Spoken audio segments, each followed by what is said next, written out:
Warahmatullahi wabarakatuh. Salam. Yang kami hormati dan kami banggakan rekan-rekan dari media. Alhamdulillah bahwa pada hari ini Polres Banjar akan menyampaikan hasil dari penyelidikan yang sudah kita lakukan terkait dengan kejadian pembakaran kursi di pendopo Wali Kota Banjar. Dari hasil penyelidikan yang kita lakukan, kita berhasil mengamankan satu orang yang diduga sebagai pelaku. Dan ini juga alhamdulillah berkat doa, dukungan, dan informasi dari masyarakat di seluruh kota Banjar, sehingga tindak pidana ini alhamdulillah bisa kita ungkap. Dari proses kita awal, kita pertama melakukan pemeriksaan terhadap 4 orang saksi. Setelah itu kita menambah menjadi 6 orang saksi. Dan sebelum kita melakukan penangkapan, kita memeriksa 8 orang saksi. Ya, jadi sudah 8 orang saksi sebelum kita melakukan penangkapan. Kemudian setelah kita melakukan penangkapan, saksi yang kita ambil keterangan sejumlah 10 orang. Jadi saat ini kita sudah ada 10 orang saksi yang kita lakukan pemeriksaan. Kemudian perlu kami sampaikan bahwa upaya yang dilakukan oleh Satreskrim Polres Banjar untuk mengungkap perkara ini, kita mengumpulkan beberapa bukti-bukti yang ada di lapangan. Satu hal yang menjadi bukti petunjuk kita, yaitu kita mengambil CCTV di sebelah pendopo. Ada 2 CCTV yang bisa kita ambil, sehingga kita mendapatkan petunjuk. Yang pertama ini, terkait dengan pakaian yang digunakan oleh pelaku. Ini pakaian yang digunakan berdasarkan CCTV yang ada. Di sini ada seperti gambar putih ini, ya. Kemudian yang kedua, petunjuk yang kita dapatkan dari CCTV di situ memperlihatkan bahwa pada saat pelaku berangkat ke pendopo itu membawa 2 tentengan. Ya, membawa 2 tentengan ini, ya, membawa 2 tentengan dan menggunakan sepatu, ya, dan menggunakan sepatu. Tapi 4 menit berselang, jadi pelaku ini berada di pendopo kurang lebih tidak lebih dari 3-4 menit saja, karena berdasarkan waktu di CCTV terpantau 03.30 yang bersangkutan melintas menuju ke pendopo, kemudian 03.35 pelaku kembali. Jadi tidak lebih dari 5 menit dari lokasi CCTV. Artinya bahwa pelaku berada di dalam pendopo itu tidak akan lebih dari 4 menit. Begitu cepatnya pelaku melakukan tindakan. Kemudian bukti petunjuk lainnya adalah pada saat pelaku selesai melakukan tindakannya, tertangkap di CCTV bahwa pelaku tidak menggunakan sepatu, ya, sehingga memperjelas bahwa sepatu yang terbakar ini adalah milik pelaku. Sepatu yang terbakar ini milik pelaku. Kemudian dari CCTV yang ada, kita mendapatkan beberapa informasi dari masyarakat yang akhirnya kita lakukan pendalaman. hasil dari pendalaman tersebut kita mengerucut kepada satu orang, ya, karena dengan bukti petunjuknya adalah bahwa yang bersangkutan kakinya mengalami luka bakar. Ya, itu bukti petunjuk, sehingga kami melakukan pendalaman kembali dan kita melakukan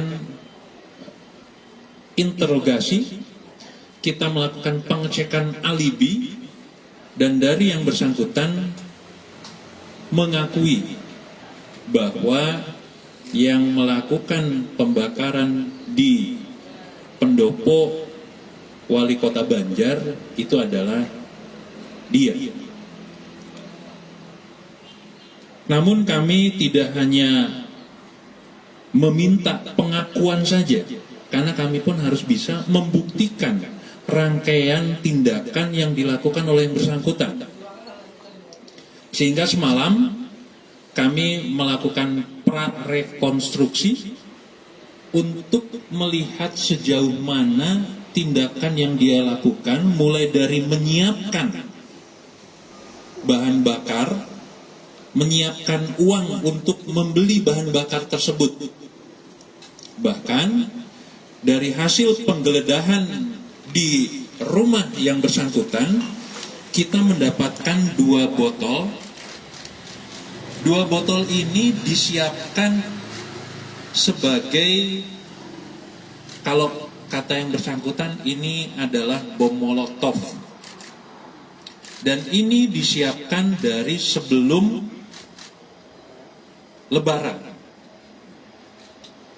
Jadi yang bersangkutan ini merencanakan kegiatan ini sudah sejak lama.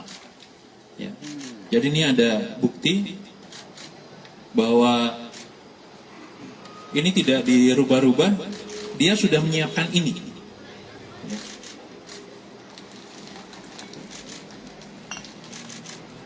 Nah, semalam akhirnya kita melakukan prarekonstruksi, melihat sejauh mana yang dia siapkan untuk melakukan pembakaran. Mulai dari yang bersangkutan mengambil uang di kaleng untuk membeli bahan bakar ini, ya. Kemudian bagaimana dia ini memasukkan ke jerigen, kemudian karena salah satu bukti yang memperkuat lagi itu adalah sepatu, ya, sepatu yang ditinggal oleh pelaku. Ya. Sepatu ini adalah milik dari kakeknya. Jadi yang bersangkutan itu tinggal bersama kakek dan neneknya. Ini sepatu ini baru dipakai oleh kakeknya baru 1 kali. Ya. Dan ini kita ngambil keterangan dari kakeknya bahwa betul ini adalah sepatu milik dia yang digunakan oleh pelaku. Dan ini juga dikuatkan dengan bahwa di CCTV pada saat yang bersangkutan kembali itu tidak menggunakan sepatu. Padahal pada saat berangkat yang bersangkutan menggunakan sepatu, terlihat listnya juga berwarna putih. Kemudian setelah itu kita memperkuat lagi kegiatan yang dia lakukan. Setelah menyiapkan semuanya, dia ke rak sepatu, dia menggunakan sepatu, baru dia berangkat. Karena dia memang sengaja begadang. Dia sengaja begadang untuk melakukan tindakan ini. Kemudian dia berangkat dengan jalan kaki, ya, dengan jalan kaki dari rumahnya sampai ke pendopo. Kemudian di pendopo juga dia melakukan tindakan dengan menyiramkan bahan bakar tersebut ke sofa. Setelah dia siram, kemudian dia menggunakan korek api kayu sebanyak 2 batang untuk menyalakan api. Karena bahan bakar yang digunakan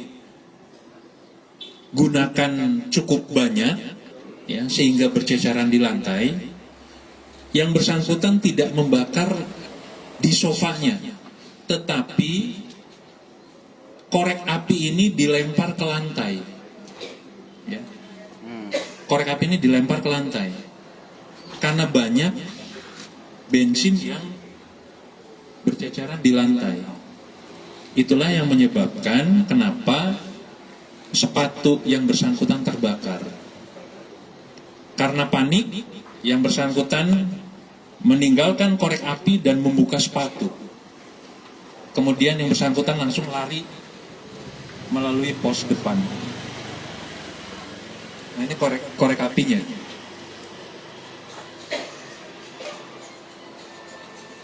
Itu yang perlu kami sampaikan.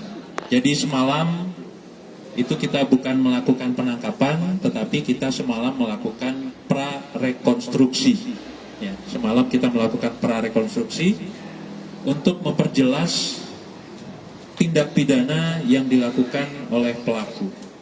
Dari apa yang diamankan, yang pertama ini ada sweater yang digunakan, kemudian ini ada celana yang digunakan oleh yang bersangkutan, kemudian ada bekas sepatu yang terbakar,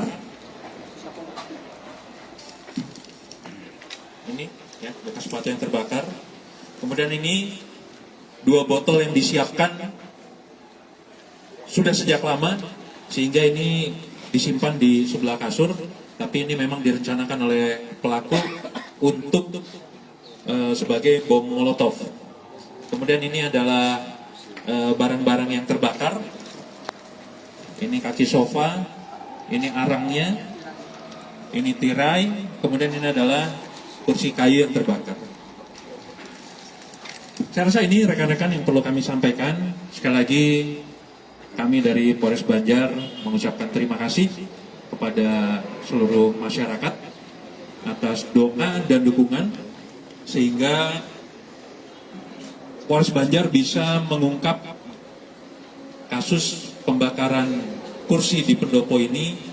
Alhamdulillah diberikan kemudahan oleh Allah Subhanahu wa taala, dan mudah-mudahan ke depan Polres Banjar, wilayah Banjar yang sudah aman, tentram, damai ini akan kita bisa jaga keamanan, ketertibannya, sehingga mengembalikan kembali marwah bahwa Banjar adalah kota teraman, khususnya di Jawa Barat. Sekian, terima kasih. Assalamualaikum warahmatullahi wabarakatuh. Pak, motif pelaku, Pak? Identitas sendiri dan identitas pelaku sendiri belum di... Baik. Rekan-rekan, ada berkembang kabar bahwa yang bersangkutan ini diindikasikan sebagai orang dalam gangguan jiwa. Terkait dengan masalah ini, kita sudah berkoordinasi dengan rumah sakit jiwa untuk dilakukan observasi. Karena kembali bahwa polisi tidak mempunyai kewenangan untuk menyatakan bahwa yang bersangkutan itu dalam kondisi gangguan jiwa. Sehingga itu adalah kewenangan dari dokter. Kita akan melihat nanti hasil dari observasi yang dilakukan oleh tim dokter. Kita sudah menyiapkan 2 tim dokter nanti yang akan bekerja sama untuk memeriksa pelaku. Hasil dari rekomendasi dari dokter tersebut itu akan menjadi proses selanjutnya untuk kepolisian. Ya.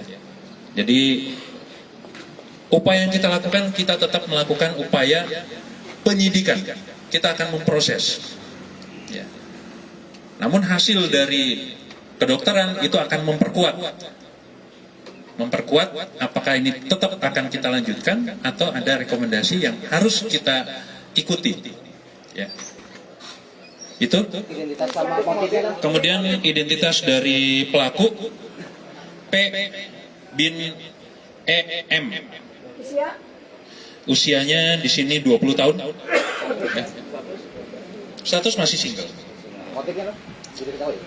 Baik, jadi untuk motif ini masih kita dalami, namun dari pengakuan yang bersangkutan bahwa yang bersangkutan merasa tidak diperlakukan dengan adil oleh masyarakat setempat, sehingga Lingkungannya.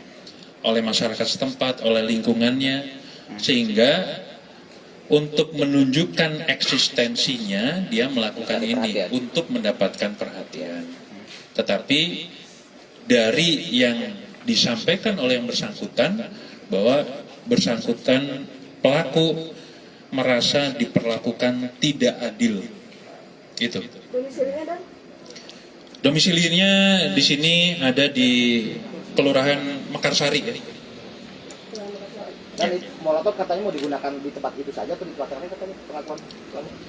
Untuk molotov ini sementara bahwa pelaku akan melakukan memang di pendopo. Ya. Belum ada rencana untuk melakukan tindakan di tempat lain. Ini berdasarkan pengakuan dari pelaku. Ya. Ada lagi? ancaman hukuman sanksi. Jadi kalau berdasarkan pasal yang ada, ancaman hukuman itu di 12 tahun. Ya. Jadi pasal yang dikenakan itu adalah pasal 187. Ya. Ancaman hukumannya 12 tahun. Pelaku sebetulnya tidak ada kegiatan. Dia hanya menjaga warung di rumahnya. Jadi dia tinggal bersama nenek dan kakeknya. Kebetulan nenek dan kakeknya membuka warung. Yang bersangkutan menjaga warung itu. Sehat hatinya. Ya, insya Allah sehat.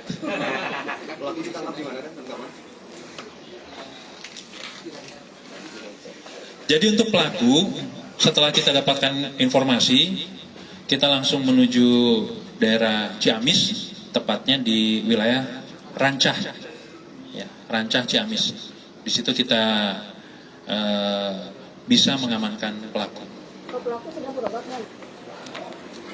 Informasinya bahwa pelaku sedang berobat. Ya. Yang pertama terkait dengan luka bakarnya, ya. Yang kedua ada kemungkinan juga pelaku berobat untuk